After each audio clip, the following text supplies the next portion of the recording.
Everyone. Welcome. My name is Nikifa Bernard-Garay, Senior Program Director at the Joseph C. Cornwall Center for Metropolitan Studies. Welcome to today's Freedom Schools virtual panel called Collaboration, Cooperation, and Critical Consciousness, Project Daniel as a Faith-Based Approach to Liberation Education. Before we get started, we'd like to take a moment now to acknowledge the land that Rutgers University Newark sits on. We would like to respectfully acknowledge the Munsee Lenape people who have stewarded this land throughout the generations. We pay our respect to the elders of that tribal nation, both past and present. Land acknowledgement is a small yet important step towards elevating our consciousness about America's relationship with Native people and this land. As a call to action, we encourage you to explore some more on your own and consider beginning meetings with your own statement of land acknowledgement. Please check the chat for a list of links and resources to help you on that journey. From there, you can look up which Native people lived on the land that you now stand on. Thank you again for joining us. The Freedom School Project is an attempt to change the national conversation about education for the children of disenfranchised communities. We advocate re-engineering some schools in such communities based on the principles underlying Student Nonviolent Coordinating Committee, SNCC, Freedom Schools, and similar efforts. Schools that approach learning as affirmative, elevating, rigorous, joyous, and transformative for self and community. Next up, I'd like to introduce my colleague, Marquise Guzman, Senior Project Director of Neighborhood Partnerships for the Joseph C. Cornwall Center for Metropolitan Studies. Marquise? Thank you, Nikifa. And just to add on to what you were saying, the Freedom School Project, as most of you know, is a community of people, in person and virtual, dedicated to using the Freedom Schools model to build environments in which children can thrive. And so following tonight's panel, you'll be receiving a survey inviting you to help build such an environment. Before we get into tonight's panel, we'd like to share the space with Dr. Crystal Moore Clemens, who will provide some updates on the Children's Defense Fund Freedom School program. Dr. Clemens is a member of the Freedom School Project Board and one of our first speakers serving as a panelist last year. She is currently the National Director of the Children's Defense Fund Freedom School Program, a literacy and cultural enrichment program for K-12 students in underserved communities. A native of Chicago, Dr. Clemens has degrees in education and women's studies from DePaul University, Washington State University, University of North Carolina, Chapel Hill, and Duke University. And now I turn it over to Dr. Clemens. Thank you so much, Marquise. I appreciate it. And it's so wonderful to be in community with all of you this evening. Happy New Year. I'm just going to share some brief updates on what we're doing at the Children's Defense Fund. We're very grateful for our partnership with Rutgers and their local CDF Freedom Schools, as well as the others on this call tonight. So the local Freedom Schools around the country will reconvene in person for the first time in 2 years. So we are so excited to have our first in-person executive director and project director since the onset of COVID-19. That will take place January 20th through the 22nd, 2023. We will have our virtual site coordinators training March 23rd through 26th, 2023. And then we're back in person June 1st through 4th, 2023 for our servant leader intern and site coordinator training in person at Haley Farm. We're just excited to welcome our partners back home to Haley Farm, and we look forward to all of the dynamic training that will take place.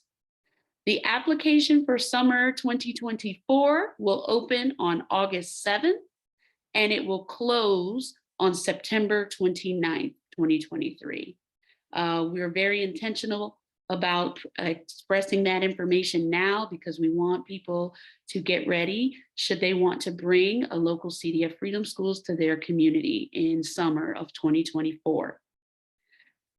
We were also fortunate enough to be awarded a National Endowment for the Humanities grant to launch our Teacher Training Institute. Our Teacher Training Institute is called Centering Youth Agency in the Civil Rights Movement. It's a professional development opportunity hosted by the Children's Defense Fund and Florida A&M University. Our institute will select 25 K through 12 teachers from various subject areas to expose them to new approaches to teaching civil rights history and teaching about young folk at the center of the movement. It's a 2-week combined institute, 1 week in person and 1 week virtual. The first week is June 26th through 30th, 2023 at Haley Farm in Clinton, Tennessee. The second week is virtual. It's July 10th through 14th, 2023.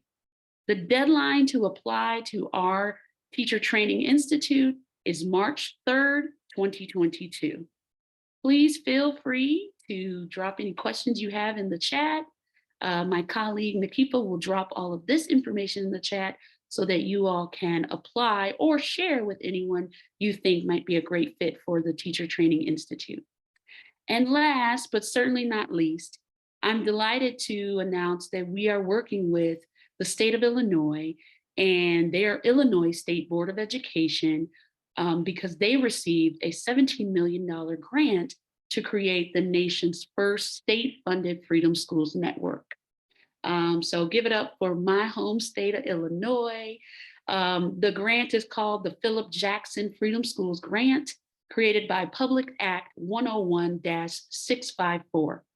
We're also working with our colleagues in California, Assemblywoman Bonta, and we're also working with our colleagues in New Jersey, with Dr. Payne and Marquise and others, to bring about this kind of state legislative work across the country. So we look forward to developing this and providing updates as things progress.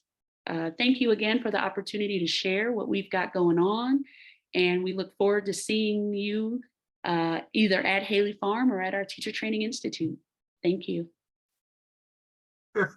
If I can interrupt for just 1 second, I just wanted to add that the name of the person who is the people who are spearheading the efforts in New Jersey to provide state funding for freedom schools are Senator Ron Rice and Assemblywoman Shavonda Sumter.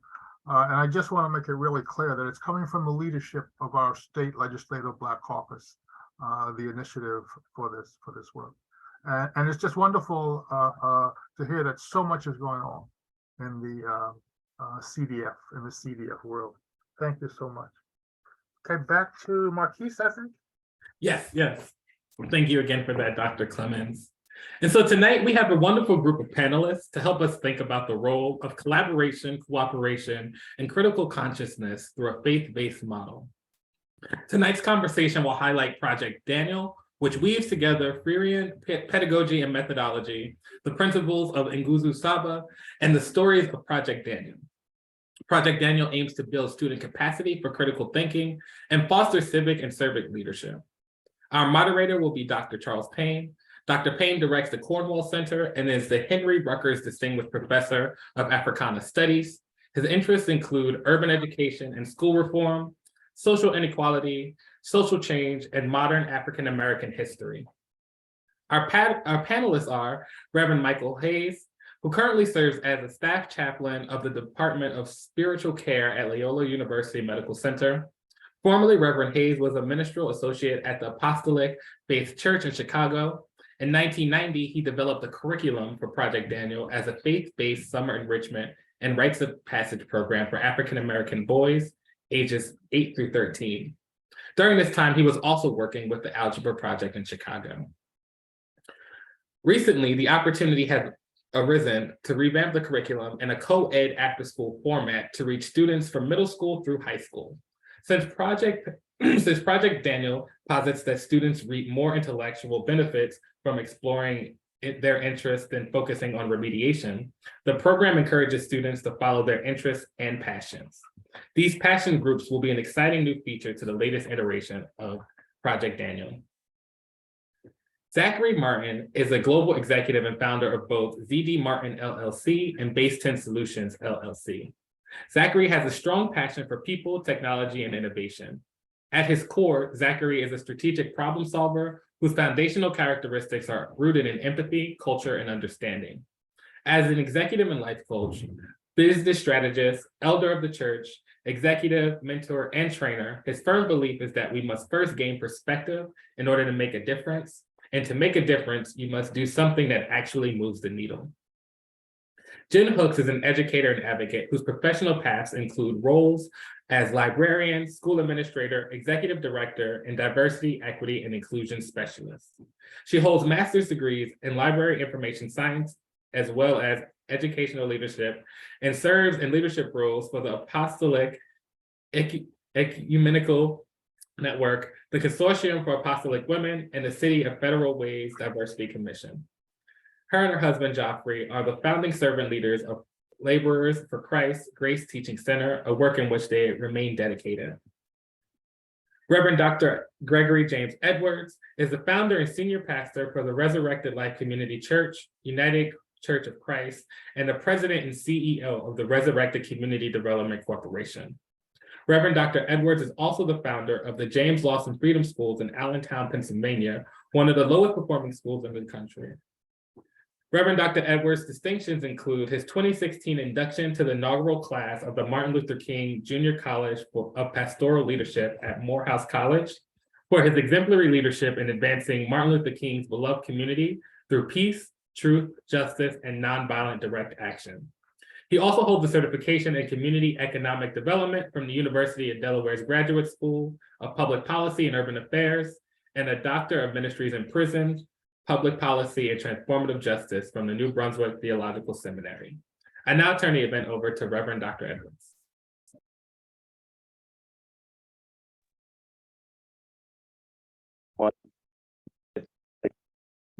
Happy to here and Reverend Edwards, you're breaking up. We're having some trouble hearing you. you're having trouble. No. Keep trying. I'll keep trying. How about taking off your video to see if that boosts the sound connection? How about now? That works. That is better. That works.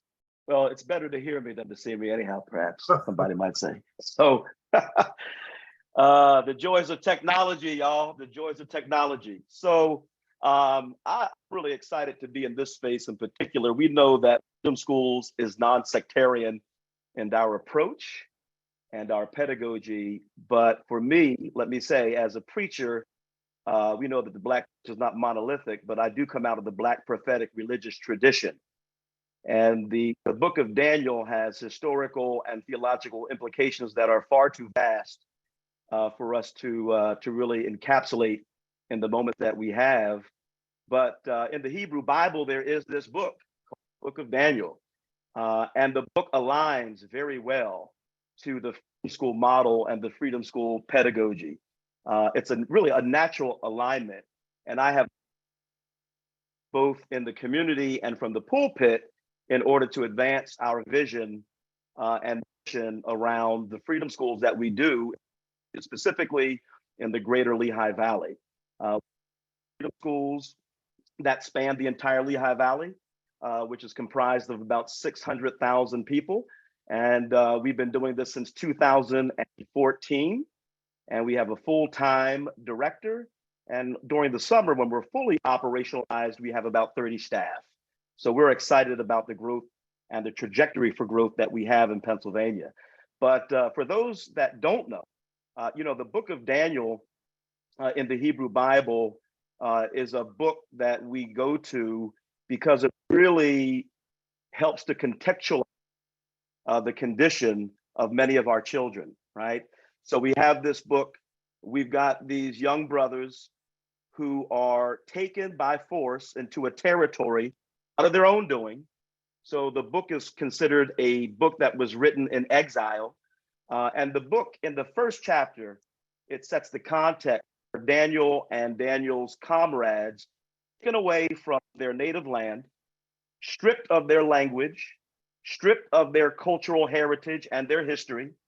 In fact, the oppressive regime of Babylon attempts to change their nutrition, change their diet, change their way of thinking, change their learning. And what's interesting in that first chapter, verse 8, there's this one sentence that says, "But Daniel resolved not to defile himself." And so right there, that before Daniel and Daniel's companions entered that foreign land, which was, if you will, led by the empire of Babylon, there was some internal fortitude. There was a history and a heritage and a connection to his people with him, even though he was being taken captive in a territory that desired to change his name, his diet, his nutrition habits, and the ways that he learned, right? In fact, as we go later on in the book, it's things were changed to Shadrach, Meshach, and Abednego. And some of you may know the stories of Daniel in the lion's den and Shadrach, Meshach, and Abednego in the fiery furnace. And then inevitably, Daniel rises to prominence. Daniel rises to prominence to sit in a high level of government capacity, despite the fact that he's resolved not to be one of them. So the book tells us, right? The book tells us how to survive, not even survive. The book tells us how to thrive in a territory that we don't necessarily have a strong connection to, not because of our desire, but because of the regime. And so for me, if there was a freedom school, in ancient Hebrew culture, certainly Daniel was enrolled as one of its first students. If about freedom schools, and if we think about the hallmark of freedom schools, not just a culturally inclusive, but a culturally responsive pedagogy. That's a pedagogy not built on the banking system of education, which is the predominant pedagogy of our American educational system, right? Very passive. You sit, you listen, I teach, and maybe you learn. It's really the regurgitation of facts. And it's trying to educate a student separate from their culture and their history and their heritage and their point of origin, right? And so Freedom Schools is about the creation of a culturally inclusive and responsive pedagogy that doesn't separate head from heart. Head and heart are necessary, but also is the understanding of one's history and the connection to one's heritage. So that culturally inclusive and responsive pedagogy is a hallmark of schools. Parent involvement. Certainly we know that Daniel and Daniel's companions had to be in an environment where they learned their language and their history, where they learned their religious traditions and cultures and practices, which is why they were able to resolve not to eat, if you will, the king's choicest foods, right? In the midst of that, we find in that book, they were able to thrive. They were able to thrive because they did not disconnect from who they were or whose they were. So freedom schools embody that we know that many of our children are in these burning schools that are underfunded. At best, they are made in, worst, they're disposable. But freedom schools is an opportunity to breathe life back to our Daniels and our queens, Esther and the like. It's an opportunity not to just rescue our children, but to breathe life back into them so that they can thrive in environments, if we look at the American system of education, was never really for them. The American education system was never really built for our children, right? I can hear the words of Dr. King towards the latter part of his life, where he says, great quote, "I fear that we have integrated our people into a burning building." In the Commonwealth of Pennsylvania, we rank about 48 to 49 in terms of educational outcomes.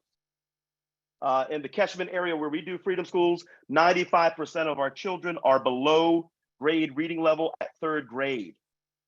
And we know up to third grade children are learning to read. After third grade, they are reading to learn. And so for us, Freedom schools directly the Bible. Parent involvement is absolutely essential. It's non-negotiable.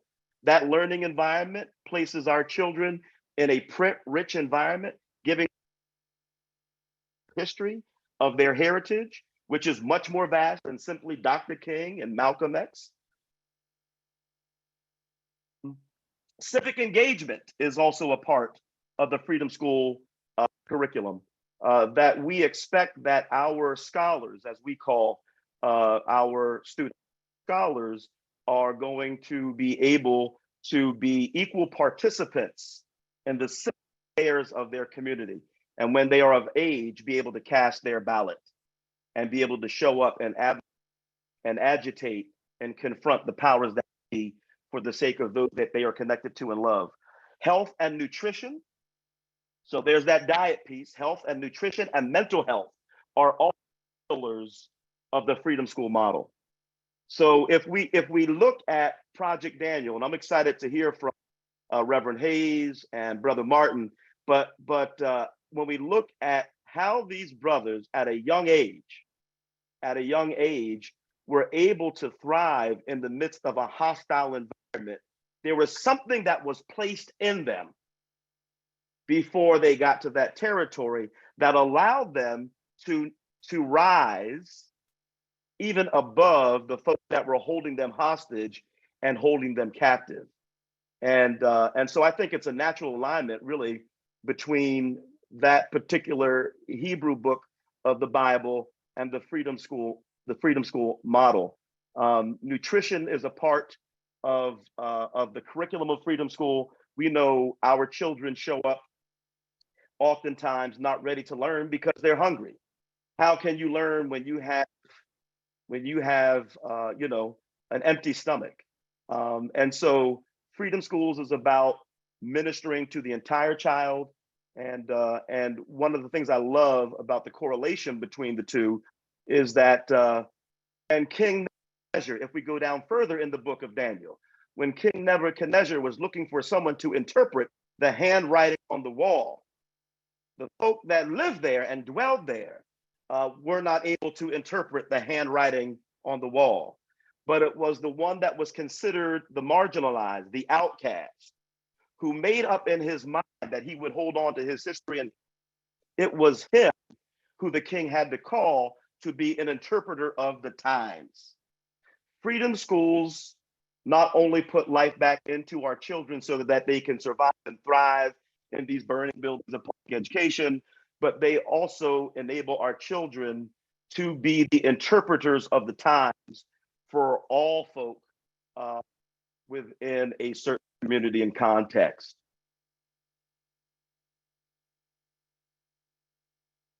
That's all I got. Now, you know I'm a preacher, so I can go further, but that's all I got at the moment. Reverend Evans, thank you for all you got at the moment. That was very good. There are a number of themes that you touched on that I'm hoping that either tonight or in another forum we can come back to. My reason for being in this work is that I see Freedom Schools as an answer to the question, how do we help our children survive in hostile environments, right? So the way you put that is exactly at the core of this work for me, right? I don't think we can assume that schools and other environments for our children all of a sudden going to get better at scale. Right. So I mean, how do they survive in a hostile land? One. And two, and I hope I don't get in trouble with you and a number of ministers in the audience I see tonight.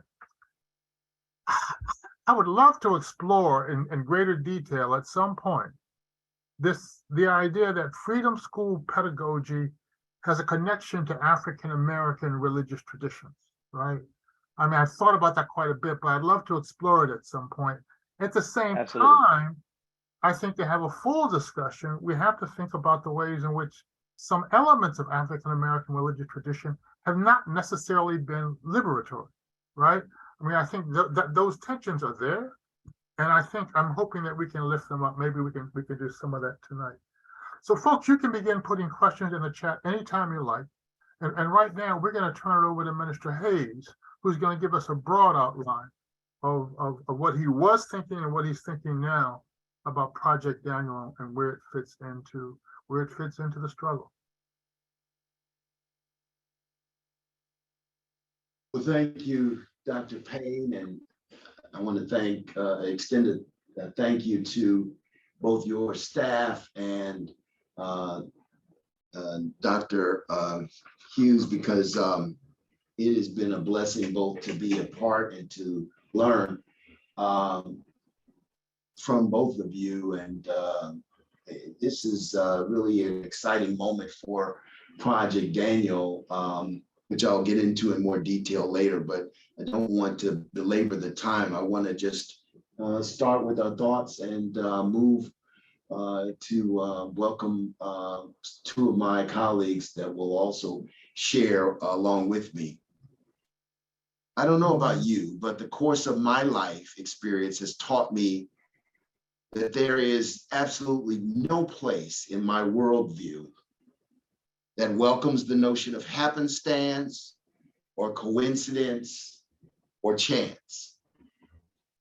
I believe that there is a God that sits on the throne of heaven, and that this God is shaping and ordering things to suit God's purposes and for the good of God's people everywhere. I don't pretend to be a person of any great or grand significance, except for one unassailable fact. Once my will and effort becomes aligned with God's will for my life, then suddenly I am in league with the power of the one who called the very cosmos out of formless chaos and into order. Suddenly there is nothing beyond my reach, beyond my capacity, or outside of my control. The first of Project Daniel's big ideas is this. There once lived a man of the tribe of Judah named Daniel. According to the best reckoning and recollection of his religious faith, the God of heaven established an everlasting covenant with his people that tied their national identity, the integrity of their worship, their very existence and purpose into being the custodians of the portal, of the navel, as it were, between the human and the divine in Jerusalem. You see, the temple located in the city of Jerusalem was that navel through which the umbilical cord through which passed between Jehovah and his people, and by extension, all the peoples of the earth, sustenance, nourishment, and health, they believed. And so in the third year, they believed relied on them being at the temple in Jerusalem. And so in the third year, the reign of King Jehoiakim of Judah, when Nebuchadnezzar laid siege to and destroyed the temple, when he took the holy temple furniture fashioned in silver and gold to the treasure house of the gods of Babylon, when he took captive the children of royal lineage to be servants in his country, a blinding fog of doubt covered the Jewish imagination. Does this disgrace that happened to our people prove that our God Jehovah is not the equal of the gods of Babylon? Or if the answer of that question is simply too horrifying to contemplate, could it be perhaps that all along we misjudged the nature of Jehovah? Perhaps Jehovah's nature is capricious like other gods and not faithful in the ways we have reckoned.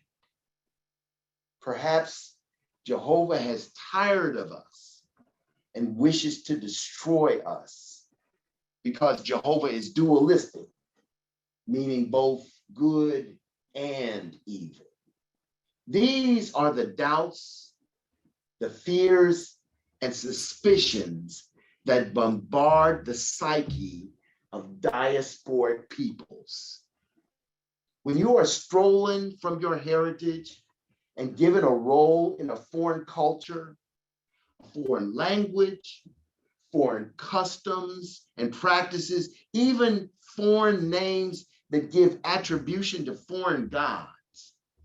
When in that foreign land, you are marginalized, you are exploited, you are misused, abused, when even your achievements and progress are tenuous. When you can be part of the royal court on Monday and thrown in the fiery furnace on Tuesday, or praying in your own apartment on Thursday and thrown into the lion's den on Friday. That perilous, haunting feeling deep down in your bones that the game is nothing but rigged, that because you're Black, because you're a Jew, they will always remind you, don't you ever get too comfortable because this is not your home. And the first big idea of Project Daniel, the foundation upon which all other ideas rest, is that Jehovah had not been beaten, nor had he abandoned the children of Israel. He was there making a way for them, even through this long night of their anguish and despair, to the end that through their trials, the whole world will witness the glory of God and the remarkable thing that is happening even outside the environs of Jerusalem.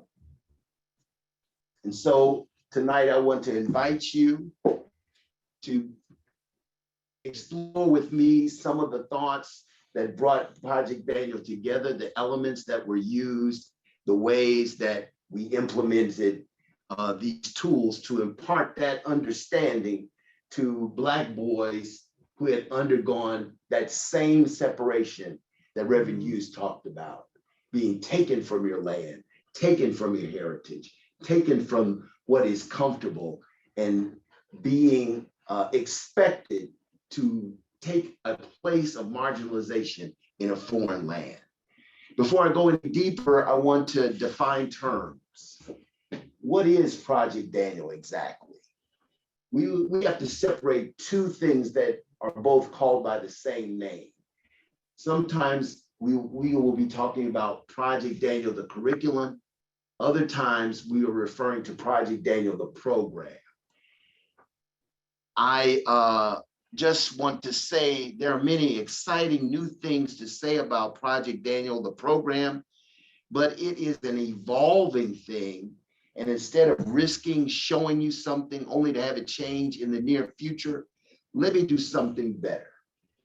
Project Daniel has a new web presence, and I invite you to go there, connect with us on projectdaniel.org, and help us to grow and evolve. Projectdaniel.org is up and running.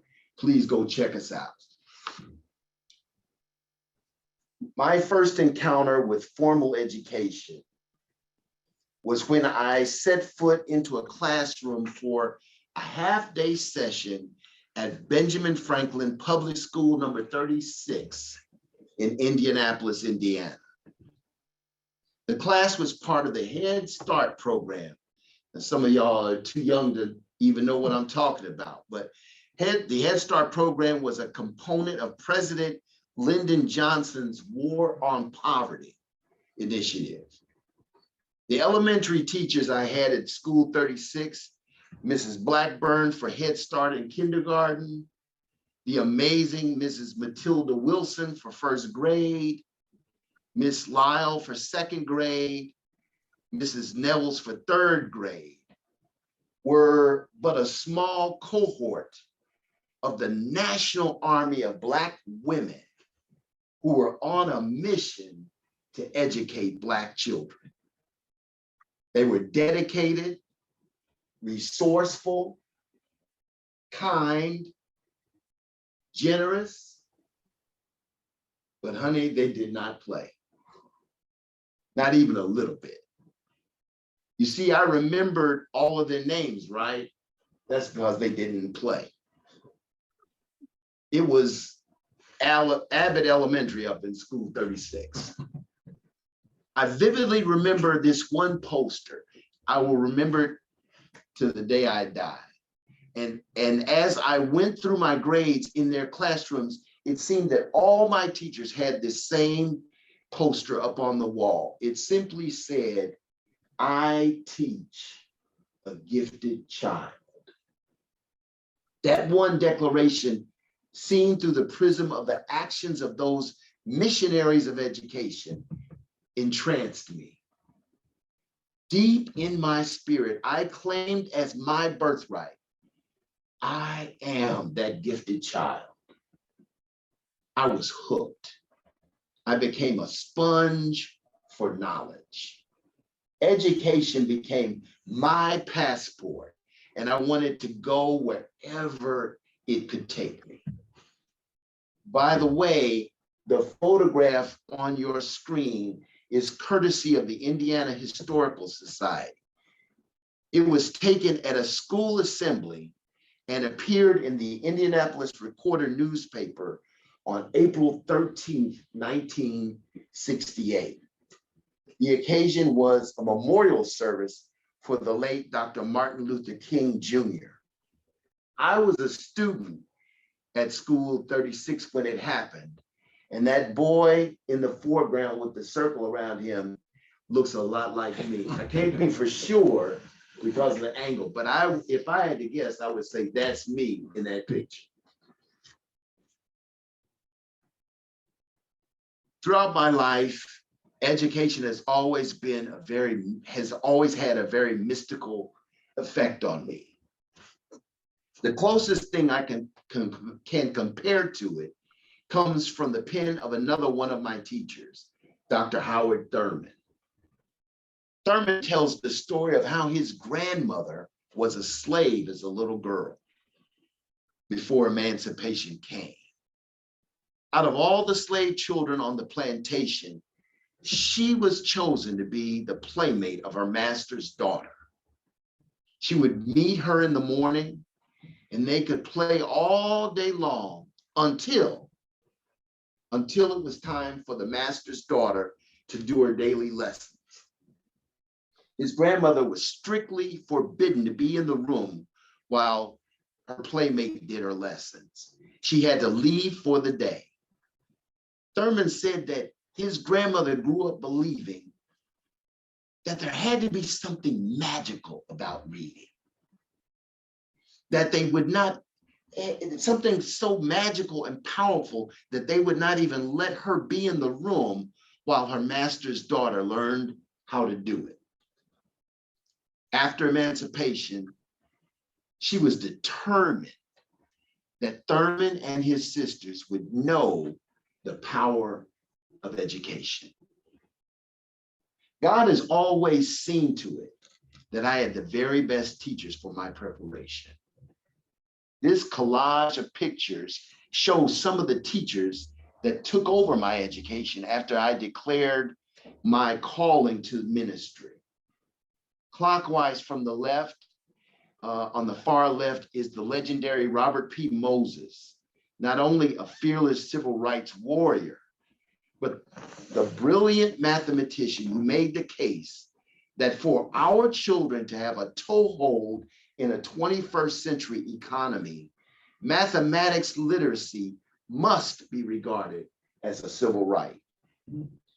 To his right, at the 12 o'clock position, world-renowned Belgian Old Testament scholar, Dr. André Lecoq.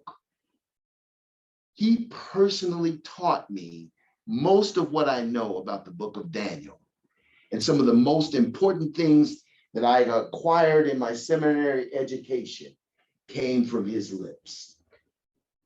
To his right, at the 2 o'clock position, Dr. Howard Thurman, the mystic and mentor of Dr. Martin Luther King. May I say also that he was the spiritual elder to whom I confessed my call to the ministry as a teenager. Last but not least, to his left at the 6 o'clock position, Dr.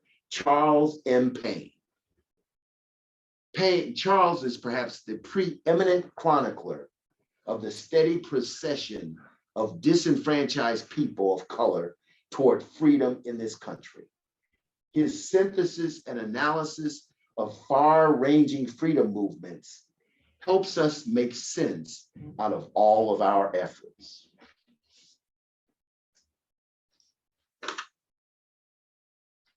If we fast forward to the spring of 1990, good news and bad news. The good news is I was dating a woman and it was getting serious.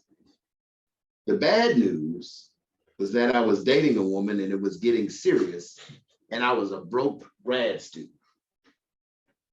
After we became engaged, I told her my brilliant idea to spend the summer working at this summer youth ministry camp in Michigan, where my lodging and my board would be free for the summer so I could devote my summer wages to our wedding.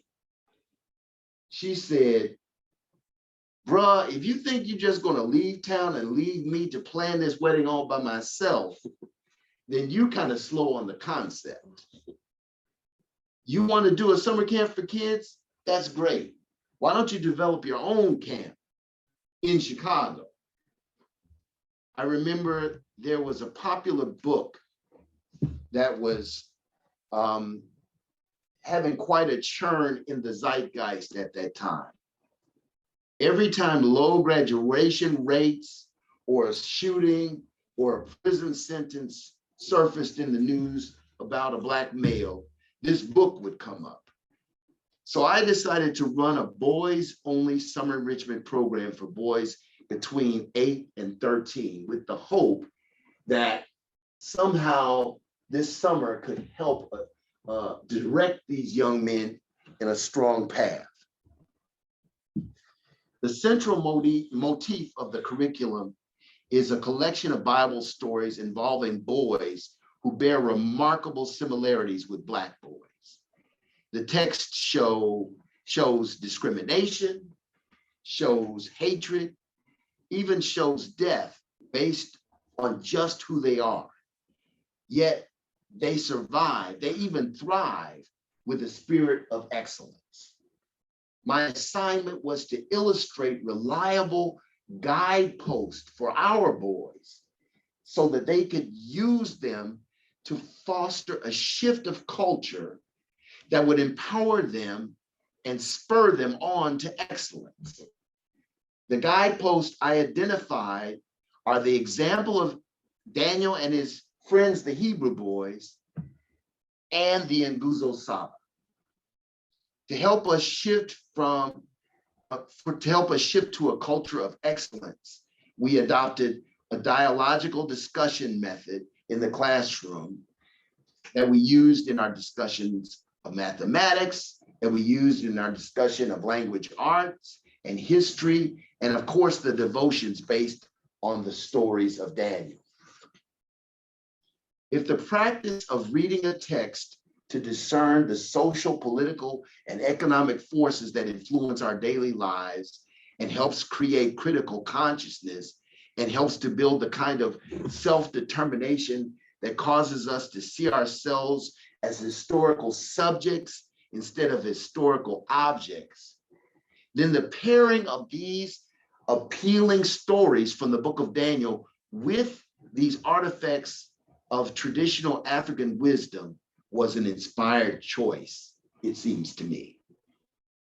The choice gave all of us a rich vocabulary of life-affirming ideals upon which to build ways to place oneself in the context of personal relationships and relationships within the wider community. Additionally, these same principles, many of them illustrated in the stories of Daniel and his friends, gave our students confidence and voice, which they would use not only to navigate their relationships with each other during the program, but as you will see in the testimony of my colleagues, Jen Hooks and Zach Martin, also gave confidence and voice to have a self-determined outlook when facing relationships outside of the magnetic pull of the Black community. This slide illustrates what we call out of the book of Daniel. We are building a culture in which each of us has a voice and a vote and a say in our common endeavor to become responsible handlers of power in a democratic society. The text of the diasporic experience, the saga of youths tested on the basis of their integrity, God's use of trials towards God's strategic ends, and the theological questions of the nature of God all were explored in the book of Daniel. And we wrestled with these concepts throughout the program, integrated in almost everything that we studied, from Langston Hughes's poetry to mathematics and to the strategic game that we played, where we tried to take pennies from the center of the table and taking turns to determine how many pennies is the right move to end up with the last penny.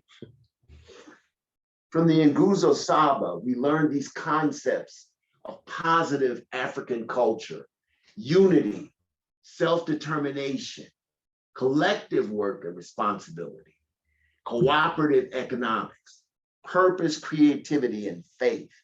And these built a culture within the program that it was my personal heartfelt hope that boys would hold on to even as they matriculated out of Project Daniel and begin to explore their voice and explore their presence in their schoolwork day to day in their own communities. Let me just briefly touch on the dialogical method, and then I want to move off the camera and allow my colleagues to have their say. I think it's important to at least give voice to what resources we found in the writings of Paulo Freire. And Freire encouraged revolutionary thinking is culled out of people when engaged in the dialogical method. Reverend Hayes mentioned this in his talk, that we wanted to divorce ourselves from the banking concept of education, in which the instructor is the font of all knowledge and the students are simply there to bask in the professor's intellect and erudition, but instead to affirm the fact that everyone who lives life has something to say, and everyone who lives life can contribute to a dialogue. And we intended to have this dialogical exchange of ideas with the students of Project Daniel. For that reason, when we look at the Nguzo Saba, we took that symbol of the circle and we decided to lift it up and make it a tool that would give voice to all of the students, even the youngest. And so what we did was we said, when we are in Project Daniel, we are all representatives of one part of a whole circle, a wholeness. See this idea reinforced in the study of the book of Daniel, when they made a purpose in their heart that they would not bow to the golden idol that was set up by the king Nebuchadnezzar. And they decided that it was not right to defile themselves by bowing before that golden image. The king examined them personally and said, do you not understand that I have the power to throw you in a fiery furnace unless you bow? And they said, we're not careful to answer you on this matter. We know that our God is well able to rescue us from this fiery furnace. But even if he chooses not to rescue us, we still will not bow, because we know good from evil. The king, in his fury, threw them in the fiery furnace. But when he did so, and in the moment of their peril, the circle established itself for each of these three boys. And the king, looking in the furnace, said, I threw in three, but now I see four. And the fourth man looks like the Son of God. So God closed up the circle and protected each of them. And in Project Daniel, we seized on that symbol because this was our entree into a dialogical relationship where all of us were subjects, when the experience of each of us was valued and respected. I want to turn it over to my colleagues, Jen Hooks and Zachary Martin, in their own way so that they can speak to their experience in Project Daniel. Good evening, everyone. I'm gonna, Zach, if it's okay with you, I'm gonna go ahead and jump in. And in the interest of time, I'll keep it super brief. I had the privilege of being a staff member with Project Daniel. And I was not much older than the boys who were participating at the time. I think I was a whopping 17 or 18 years old. But one of the things that we've talked about in the years subsequent is that Project Daniel was a life program, not just a skills program. And I know that Zach is going to speak to that some. One of the best ways that I can highlight that is as an adult, I'm still impressed with how the Nguzo Saba, which many of us are most familiar with through the principles of Kwanzaa, those 7 principles of the Kwanzaa holiday, but how it was applied to show us that it was applicable 365 days of the year throughout the wealth of our life. And one of the experiences that made it crispest for me was with the cooperative economics, the principle of Ujamaa. So we did an activity where we took all of these little people into grocery stores. And we took them to grocery stores in the neighborhood where Project Daniel was taking place at the time, which is on the south side of Chicago. It was what's sometimes called the low end. It is the northern edge of Bronzeville, depending on who you ask, but or the southern end of Bronzeville, rather. But we went into the big name grocery stores, the big corporations, and we had a grocery list.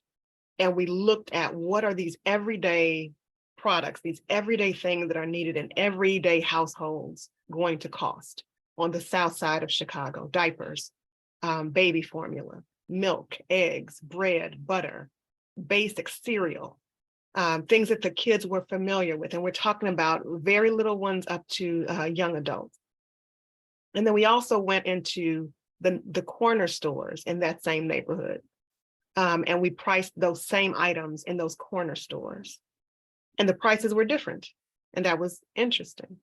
And people looked and they wondered, why are all these kids walking around with clipboards and these little white shirts and white t-shirts and blue jeans, but very serious looks on their faces. And they were working in pairs and working independently and up and down the aisles with very little supervision needed. We were there to make sure they were okay, but they were interested in what they were doing. And then we went on another field trip to other neighborhoods where the economic and sometimes the ethnic demographics were very different. And we priced those same items, again, in the big corporation stores and in the neighborhood stores. And I'll be doggone, but there are 4 different sets of prices for these same items. And so then to bring the kids back and to sit and have conversation about how is it possible that these same items cost different things in different places? Why might they cost different things in different places? What does that mean for the people who have access to these different stores? How does one gain access? What else does one need to have access to these places? And so if you are in a certain kind of household with a certain kind of access, you have a certain kind of privilege or a different kind of experience. And it was such a critical piece of critical thinking, not only for the youngest children, but for me as a young adult at that point. And it really changed what I understood about my economic power as an American, what I understood about what was presented to me as a member of that same community that I was working in was the community that I lived in and grew up in, and my family still lives there.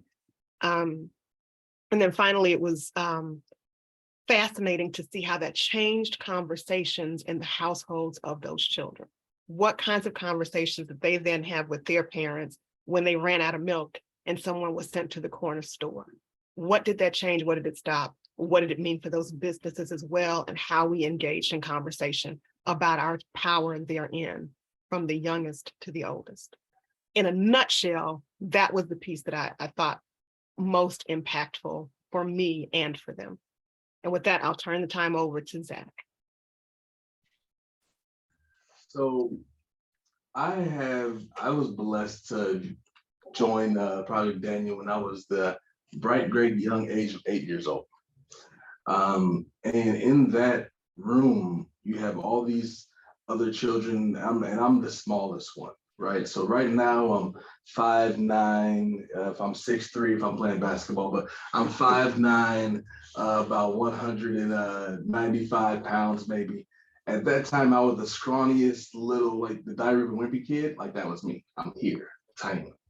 And in that room though, with that circle, I have my young guys, my friends that were about the age of 8 and 9, and we're either getting ignored or kind of walked past or not really being attended to by the other kids, right? So this circle allowed us to stand, allowed me to walk in there and stand and voice my concern, voice our concerns for my young age group, and stand in there with confidence, knowing that I have to be heard. Right? It's not just that I am going to be heard by the teacher or by the person that's running it, but no, each individual is taking ownership and listening and learning, and then allowing us to walk in and do and be a part of. See, one thing that I love about Project Daniel is what we talk about now in this world of DEI, diversity, equity, and inclusion, is the inclusive nature of the foundation of what Project Daniel really is. See, inclusivity is a culture, it's not an action. And a lot of times people try to create and do things that make people feel included. But the truth of the matter is you have to establish a culture in order for people to feel and know that they are included in something. And that's what Project Daniel does at a very young age. So now growing up and doing what I do. So again, initially I was a VP of technology, right? So I've been in technology for over 20 years. As you can see, I'm Black. There's not many of us in technology, especially at a leadership position. So everywhere I've been, I was the only one, every single time. So like the Reverend was saying, how you're walking into environments where Daniel was in environments that were stripped away from him. They were at a loss. They had to change their culture. This is what going into the work environment is, right? Going into the work environment is actually being immersed in a totally new environment that you have no control over. They want you to change how you speak. They want you to change how you dress. They want you to change what you do after work. They want you to change what you're doing at work. All these things, and they want you to establish their voice, not your own.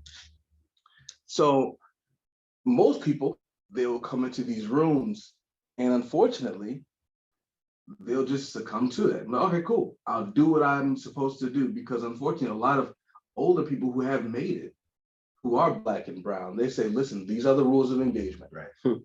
You walk in, you be quiet, you do what you're supposed to do, you do your job, and you go home.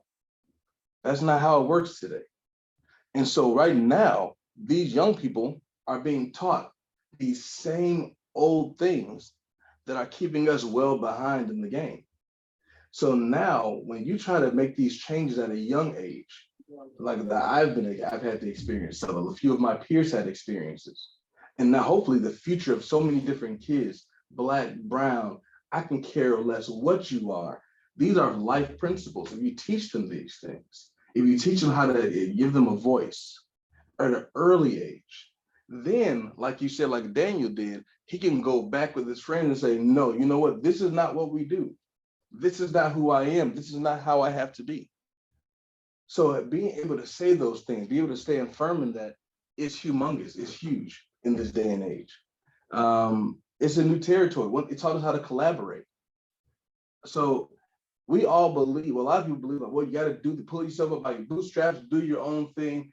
Let's be real. Nobody has done anything alone. And if you have, most likely you're going to be by yourself and going to fail. We require collaboration in this world. God created people. He created us to be in relationship with each other in order to do his work at his finest, right? And this is what we have to do. We have to impart that understanding of collaboration. So we need to teach them these things early on, teach them how to do it in business, how to do it in outside of work, with friendships, how to do it with the person on the street who you have no idea who they are, but they may have an idea. Guess what? If you all collaborate versus try to fight each other, which is what the business world actually tries to get you to do. They try to isolate, because isolation means control, right? So if I do this even in the education field, unfortunately, we're creating workers. We're not creating people who live. So I need you to do these things individual 1, 1, 1, 2, 3, in that exact order every single time. So if we're not teaching them how to live, though, then when they get in those environments, then they're going to struggle when something breaks down. Then we have mental health issues. We have people who don't understand themselves. We have people who have no idea of their purpose, right? This isn't this isn't like a Jesus thing. Jesus. This isn't a Jesus thing. This is a life thing. This is a future thing. This is the glorification of the kingdom, and the kingdom is everything. It's not just the four walls of a church. That's right. So this is why I love this, because it is truly a life program.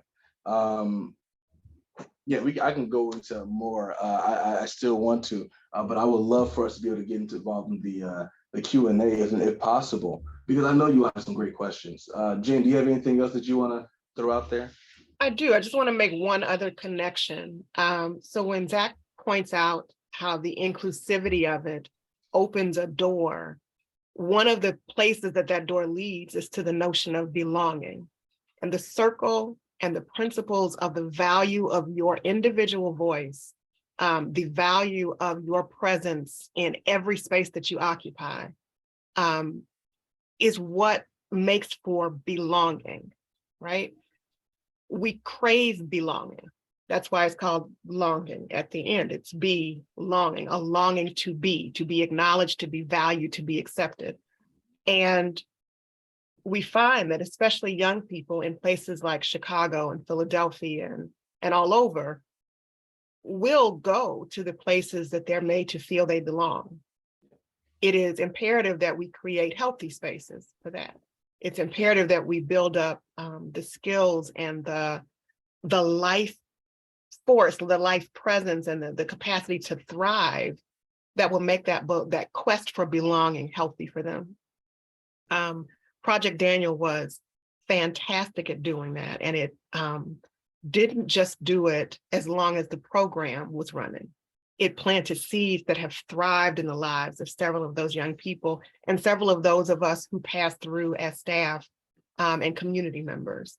The belonging, I think, was an invisible piece that plants a seed that never stops growing.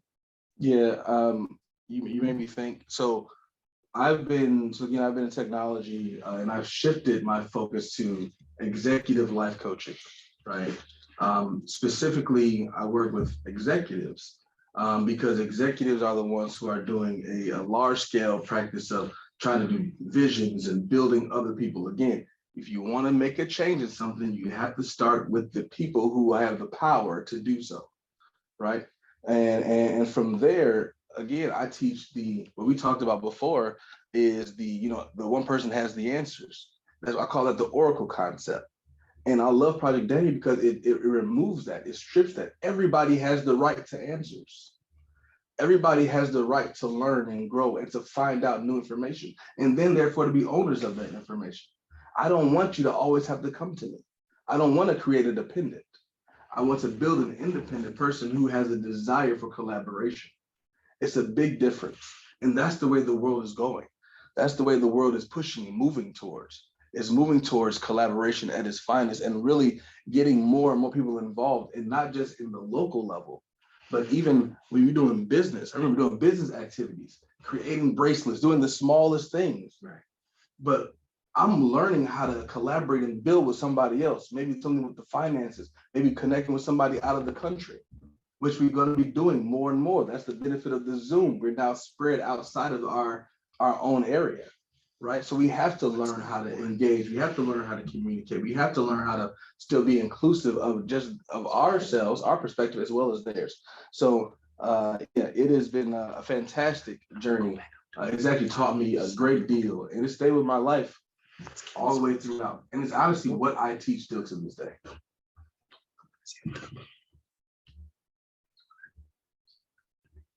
So I'll pass it back to Brother Charles there. All right, well, did any of the panelists want to say anything about anything on the other panelists said? Reverend Edwards, did you want to add anything at this point? No, I think the brothers did a fine job really at deep diving into the context and specifically the history of Daniel and the principles of their program. So it's well said, well said. Good. Thank you. We have some very good questions in the chat already, I understand, but please, folks, continue to put questions in the chat. Let me make one comment that this presentation kind of stressed for me with this emphasis on collaboration and cooperation. Usually when we talk about the impact of liberatory education or freedom school style education, we talk about the impact on a child. I think that's how it's usually framed.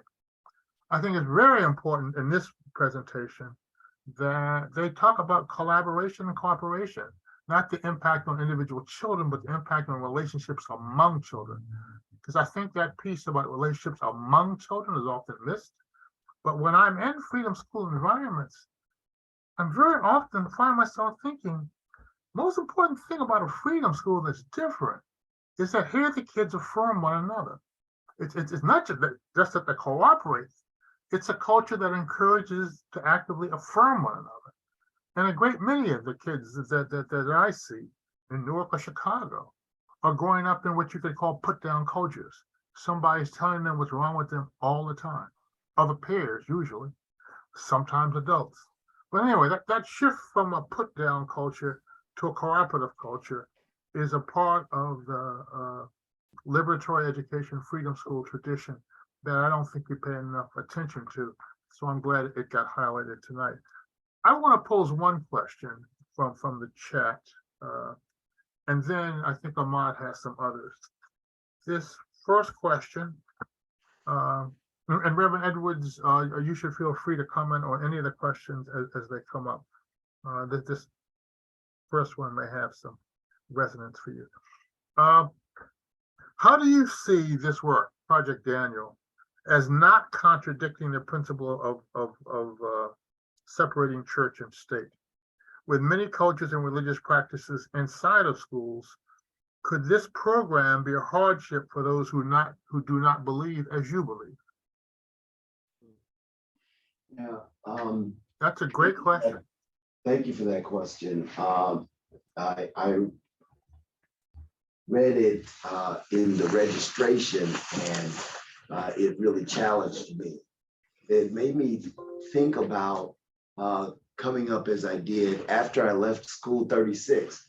My parents had an opportunity to move out to the suburbs, and this was my first acquaintance with a racially diverse school system. And so there I was, and now I'm a minority student in a predominantly white school. One thing that they had that I really appreciated, they offered weekday religious education. It wasn't offered in the school, so there was no way that the school was violating the division of church and state in a public school setting, right? But on the campus, there was a trailer, and those students that elected through their parents to have weekday religious education were given a pass out of their regular classes. They could go to the trailer and they could have devotion and religious studies. That's one option I think that's available. But Project Daniel, the way I see it, as being a support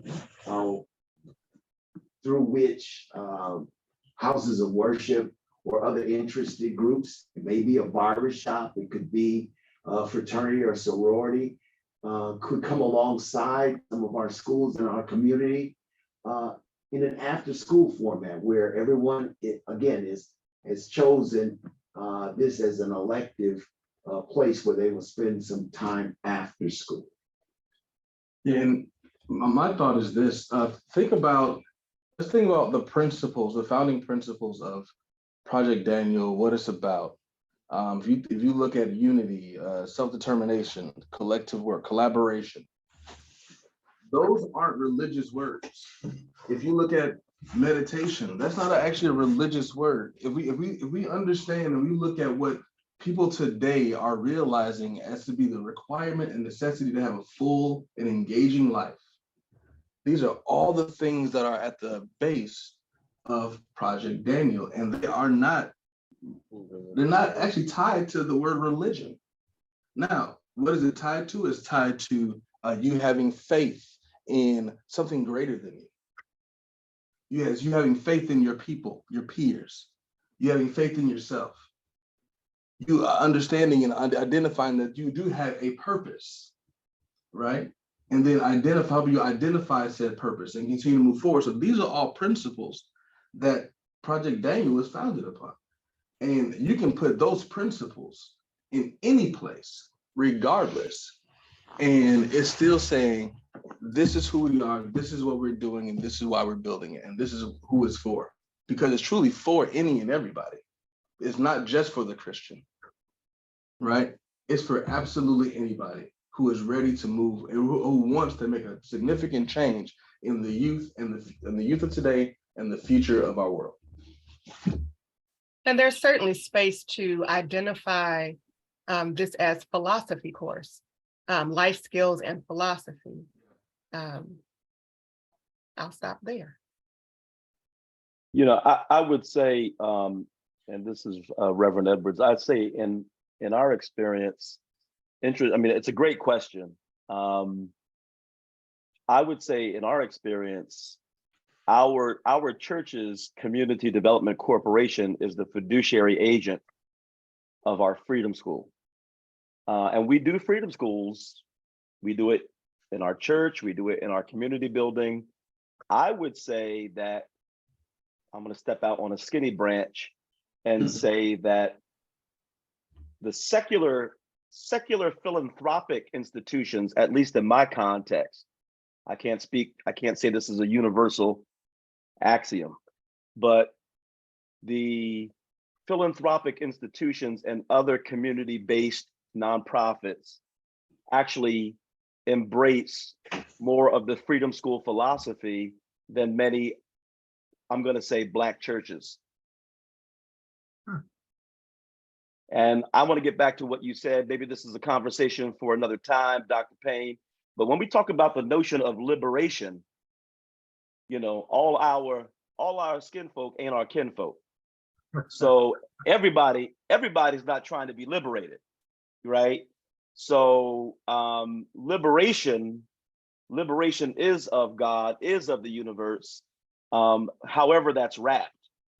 And we allow any student, any child, any family to participate in the James Lawson Freedom School, whatever your faith, non-faith, atheist, because the sense of community and belonging and Harambe, let's pull together.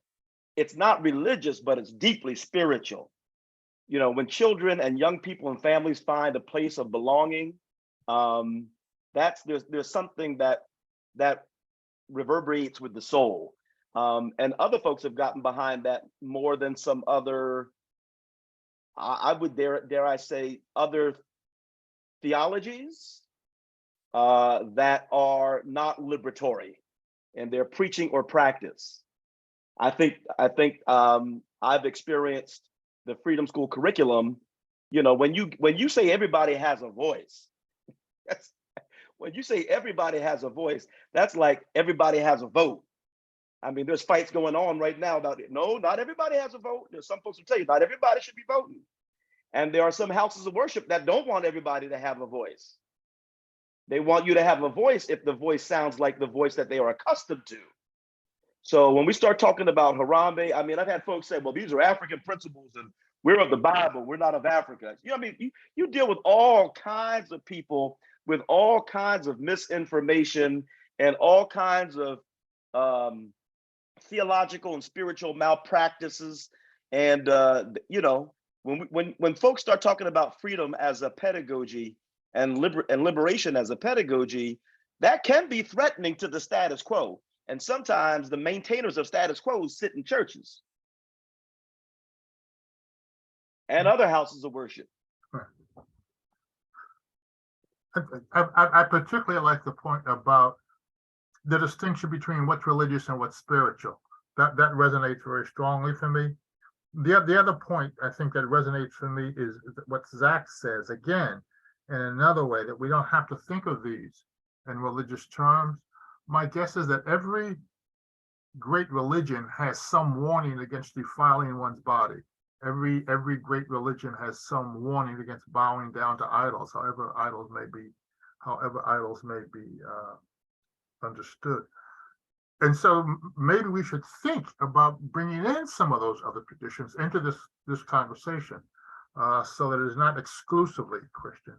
And then beyond that, I just want to say, as a teacher, just want to underscore, I think it's something all of us agree with, but need to be reminded of from time to time, that every teacher is responsible for making sure that each and every child feels that he is personally respected, he or she is personally respected, and whatever they believe is respected by the teacher, no matter what the content of the teaching. So if there's nothing else from the panel on that point, then Ahmad, I think you have some additional questions from the audience. Yes, absolutely. So we'll start with our first question from Kenneth Harris. And he says, seldom considered today is what happens to those youth when they become adults and return to school later with all of their added baggage and with the desire to acquire a high school equivalency and to pursue advanced certification and or degrees. Is there a lineage of support being developed akin to Freedom School and Project Daniel for the least of these? And that wasn't directed specifically towards anyone, so anyone could provide a response.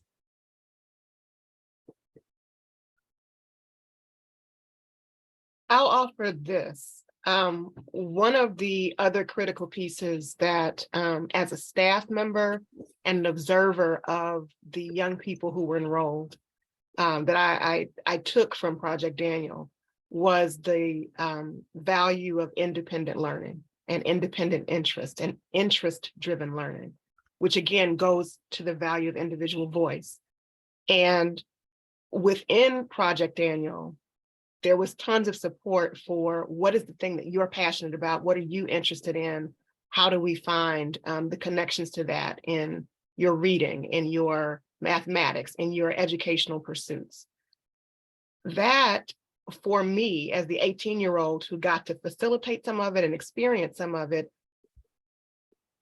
created the path for me to become a librarian. That was my first educational career, was I became a librarian, an information scientist. In that, I could then continue a path to individuals to say, what is your individual interest? How do we value that? That continued to be developed in young people, even to the point that in the latter part of my career as an educator, there are re-engagement programs. And I've led a couple of re-engagement programs that worked with young people who had indeed separated from traditional high school experiences and decided that they wanted to come back to school to obtain a diploma rather than a GED, because the GED doesn't always give you a path to the military. It doesn't necessarily give you an easier path to post-secondary options that you might be interested in. And so to be able to say, again, there is individual value in you and your interest, and there are paths that perhaps you hadn't considered before, perhaps no one had offered or created before. But your interest, young person, your interest person who's choosing to change the path that they've started on is valuable. All of that is tied to the roots of what we learned in Project Daniel. So that's a very roundabout way of saying there are certainly like-minded people in the world who create said paths, and Project Daniel gives a good foundation for young people to know those exist. It's difficult for them to figure out how to get to the thing if they don't know the thing exists.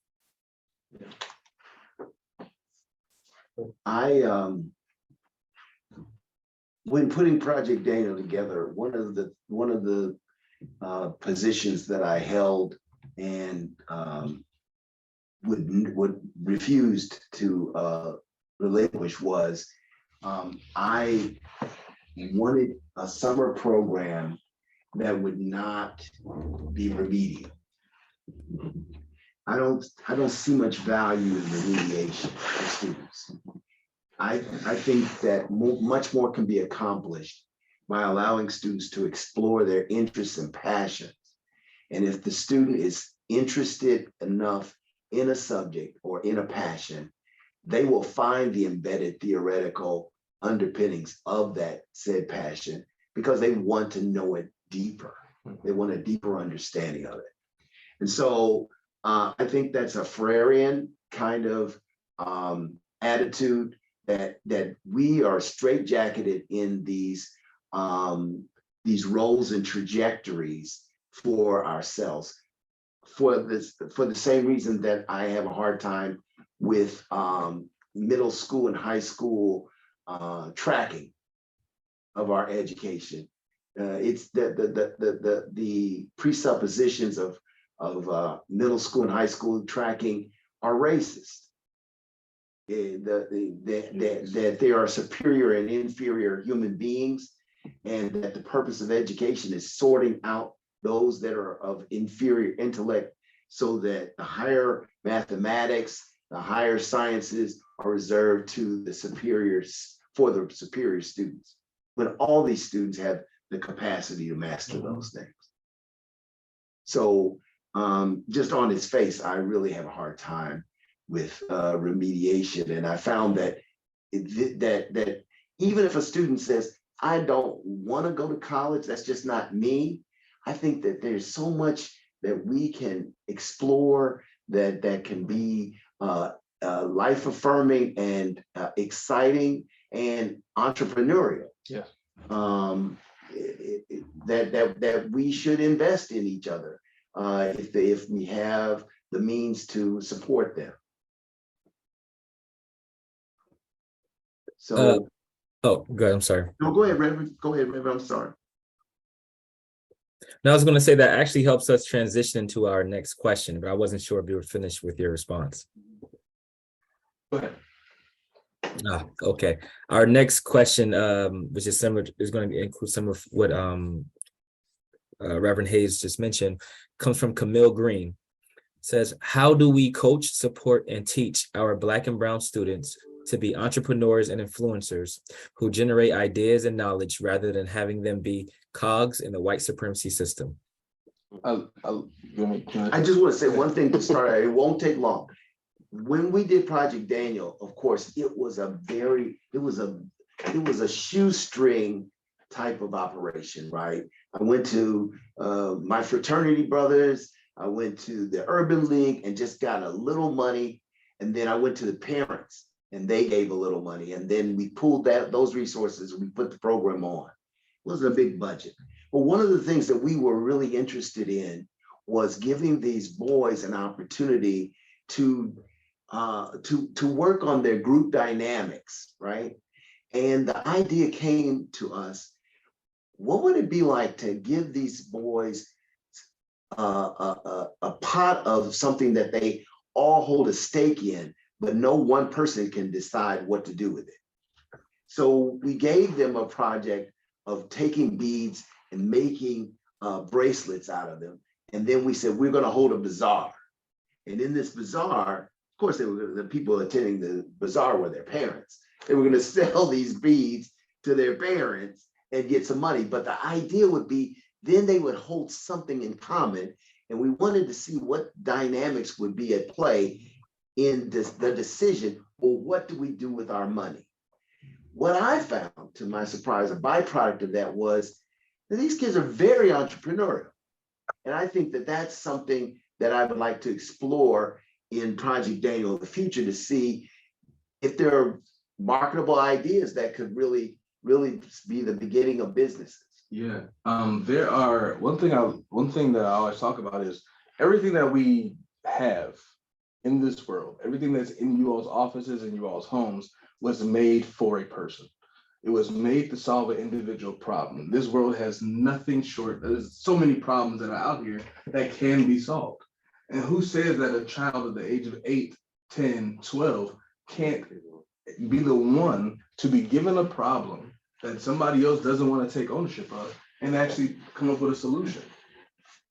All you have to do to get kids' mind going and get the juices flowing is say, hey, go find a problem that's out there. What's something that you want that you can't have right now, that you can't figure out? What's something that your friend is struggling with? What's something that what do you see? But you pose these questions and let them answer. That's the thing. We have to allow the kids to be able to use their minds, answer, and don't give them restrictions, right? Because so oftentimes the restriction that we give them is based upon our own particular perception and mindset.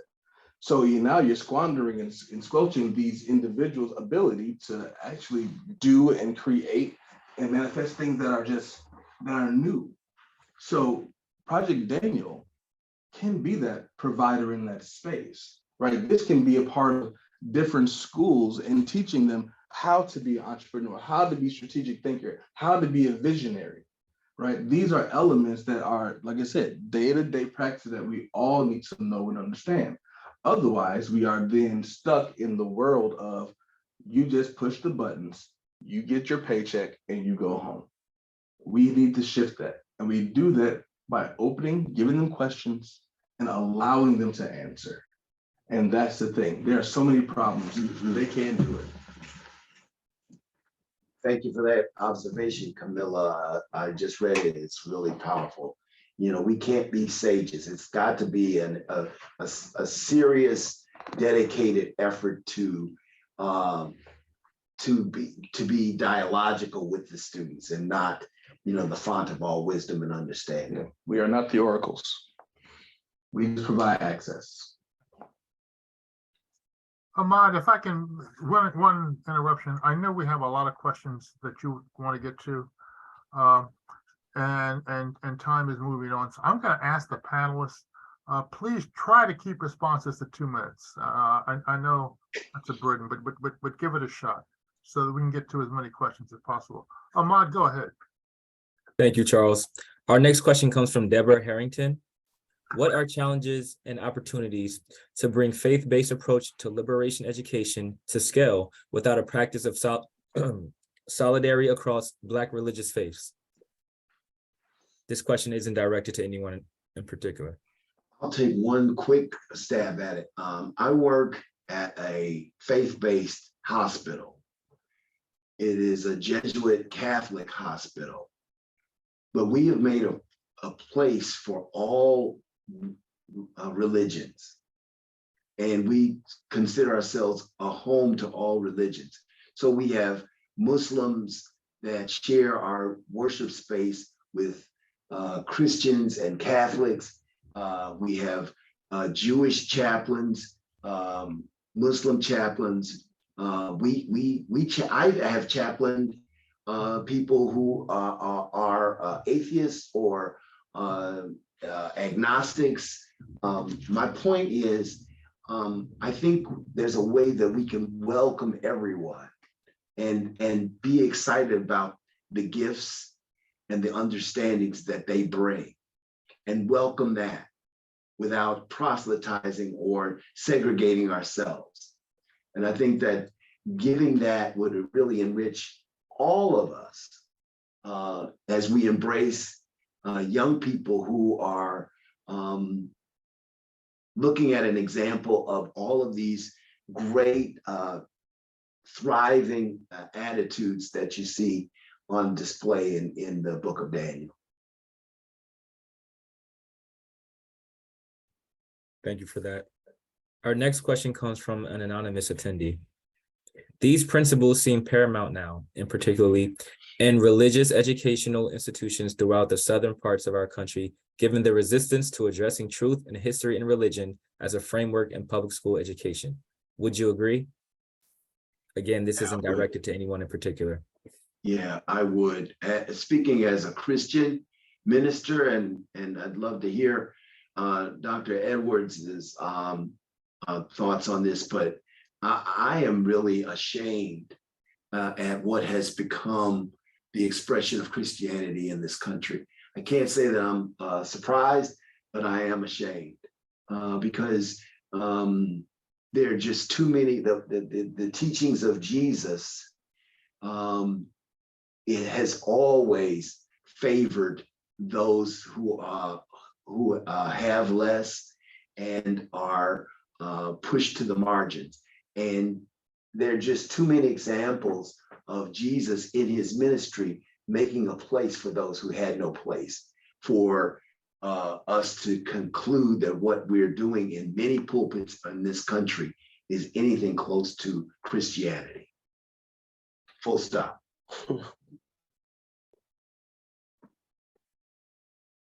Ahmad, can you repeat the question? You cut out. I'm sorry. Yes. These principles seem paramount now, and particularly in religious educational institutions throughout the southern parts of our country, given the resistance to addressing truth in history and religion as a framework in public school education. Would you agree? Yeah. Yeah. I mean, the last several election cycles, at least, have shown many of us, at least from our Christian faith tradition, that not all of us worship the same God or follow the same Jesus. And so what we have seen is the rise of white Christian nationalism, which really is the concretizing of white supremacy using the Bible as a thin veil in order to perpetuate privilege, whiteness, and supremacy. And so, I mean, we can argue about whether that's Christianity at all, but I mean,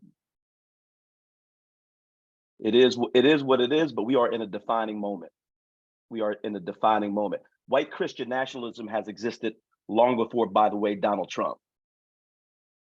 Just certain political candidates have used it in order for them to advance, political agendas, legislation that continues to marginalize the least of these, right?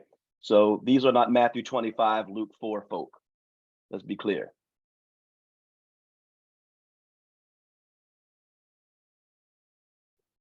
All right, thank you for that. Given the interest of time, we have time for one more question. And this question comes from Kenneth Harris again. In today's age, what educational incubators are available to our children, teenagers, and adults that teach successful entrepreneurship, but incorporate self-assertiveness, self-actualization skills, and cultural history as well?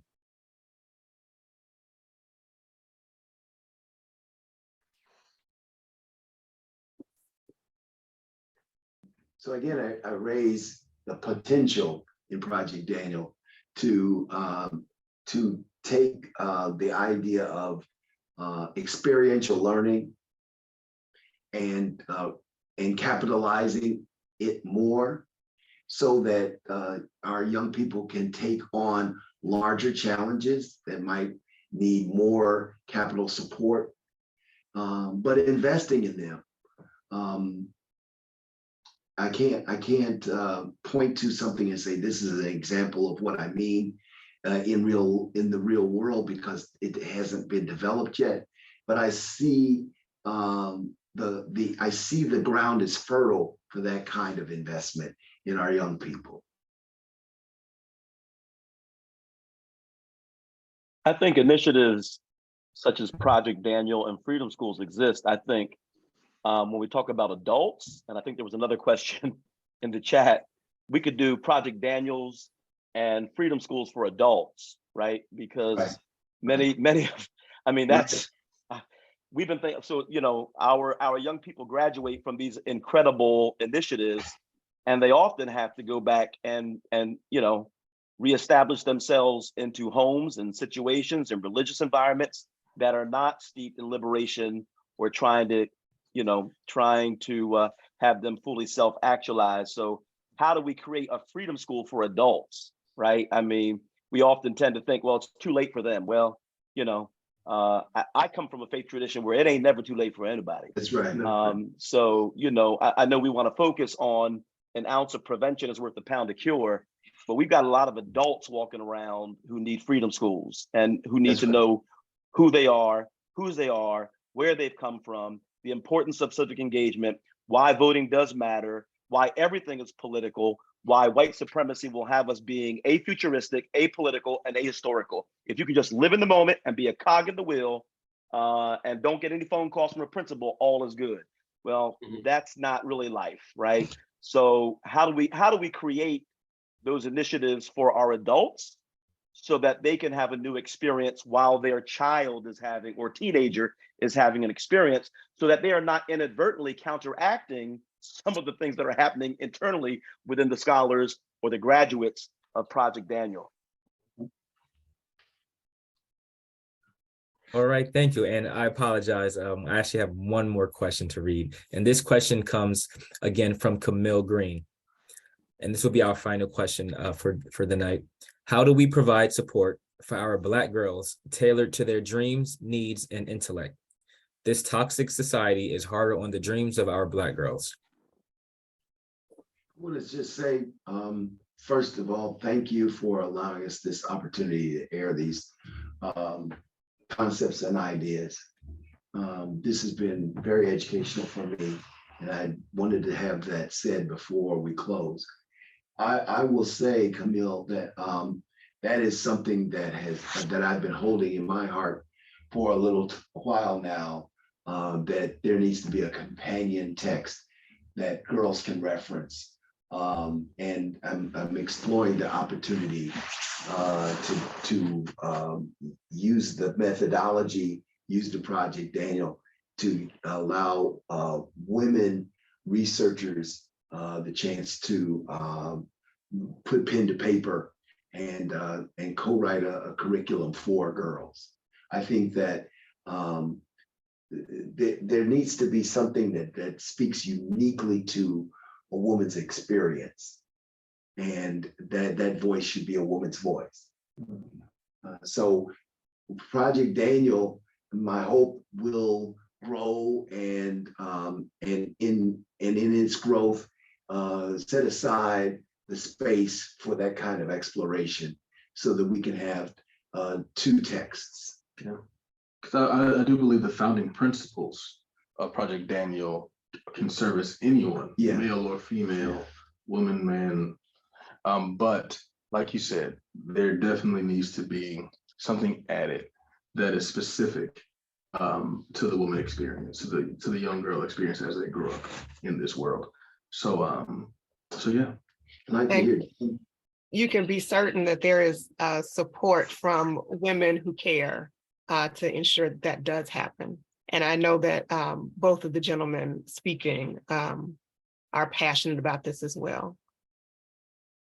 One thing I want to add that wasn't really voiced as a question, but I think it's important, is if I was trying to frame Project Daniel through the trajectory of my life and development, and yet I never spoke very much about being a chaplain. And I must say that being a chaplain was really God's call to me to go where the need was great. And there I have come alongside families and individuals who suffered great loss, especially death, and especially in Chicago, death from the use of a firearm. Let that sink in for a minute. It has been a really difficult time to be in Chicago. There were times when I was carrying a lot of trauma and emotional harm to myself to be a chaplain in the presence of all of this death and destruction. So another chaplain recommended to me, why don't you become part of the solution? And that opened up great avenues to me. So I started becoming an advocate and founded an organization called Loyola Stands Against Gun Violence. And I've been working at that for about 6, 7 years now. And it has helped me. And it has helped raise awareness in Chicago. But I've got to say this one thing as my parting comment. Having done that for 6 and 7 years, I have walked away from that convinced that working on the supply side of the equation is not enough and is futility. There's not enough legislation in this world to stop the traffic of guns if people want to have guns. If there is a solution to be found to this problem of people killing each other, it's got to be an investment in youth primarily, but everyone else too, to stop the demand for the guns. And that's why I'm reorienting myself now and saying, I need to go back to programs like Project Daniel, where culture change helps people recognize their similarity and their community in each other, hoping that that's a better investment of our time and energy.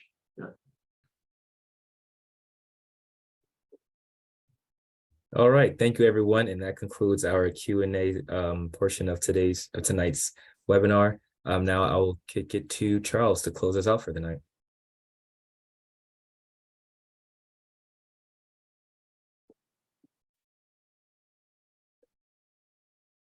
Sorry, I just gave a long speech while I wasn't muted.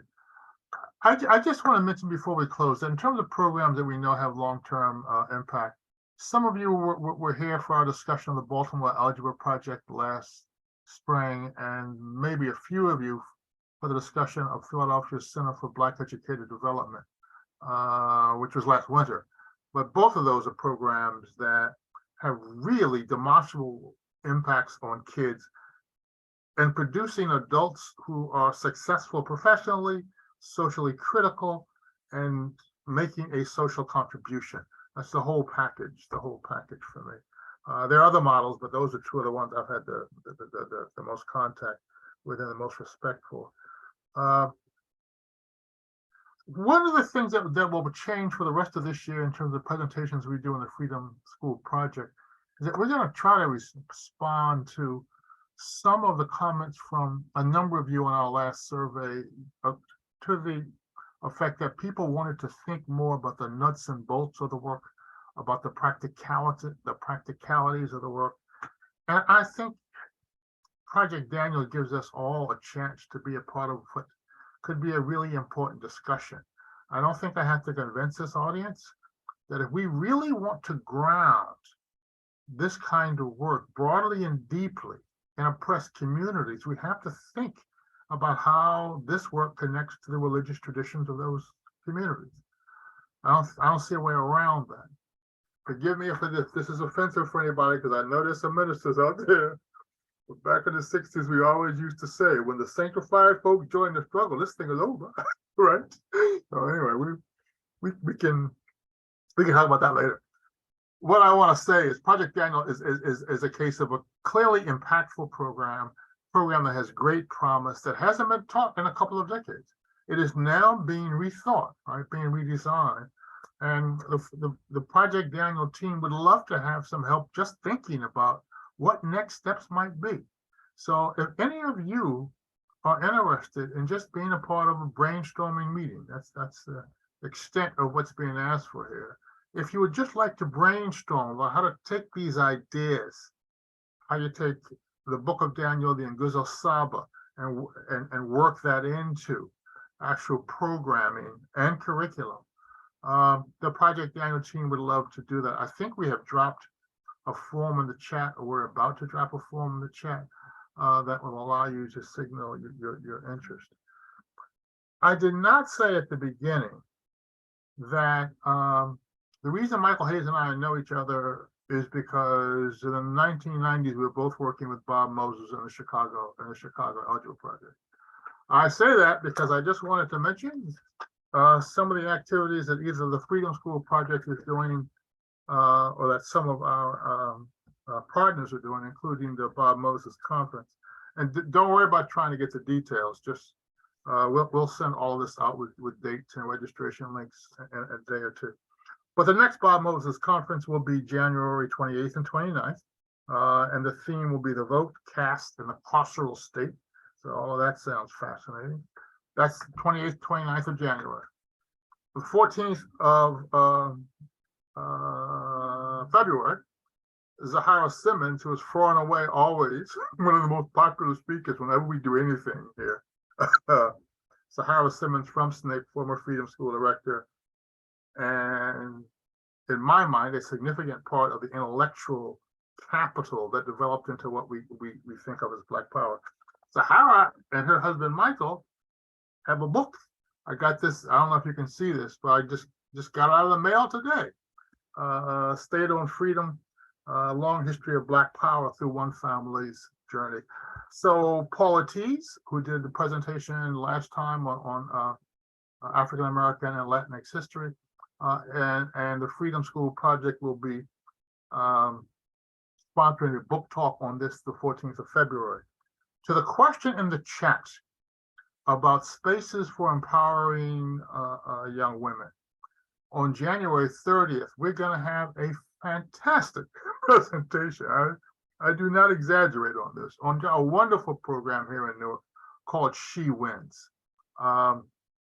which works particularly, I mean, they aim to work with young women who have been effective in some form or fashion by urban violence, but they have become a really deeply, broadly respected program in the city for good reason. Then the last thing that's scheduled right now, I think that's January 30th. And again, we'll get all these dates out to you soon. In the middle, the end of February, I don't have a date in my mind, we're having a presentation from Brotherhood Sister Soul in Harlem. In my mind, this is one of the granddaddies of Freedom Schools, right? They're about 30 years old. Two brothers from Brown University started a really small program. They're now serving 600 students. My mind is right. Every student, every cohort stays with them for 4 years. So this is big scale and intense commitment to young people. And the young people coming out of this program are just fantastic, right? They are a joy to meet. And I believe we will be meeting some of them on the panel. So we have a set of really important programs, and all of the speakers coming forward will be talking a little bit more than we have in the past about how they do it, right? Just what it takes to get to, what it has taken them to get to where they are now. So that we will say goodnight. We want to thank all of you for sticking with us for so long. But above all, we want to thank the panelists, all 4 panelists, for giving us a very, I think, very stimulating, very provocative reminder of how important it is to bring faith traditions into the larger project of liberatory education. So good night, everybody, and Happy New Year, everybody, if we have not seen that. And thanks so much again to the panelists. Bye-bye.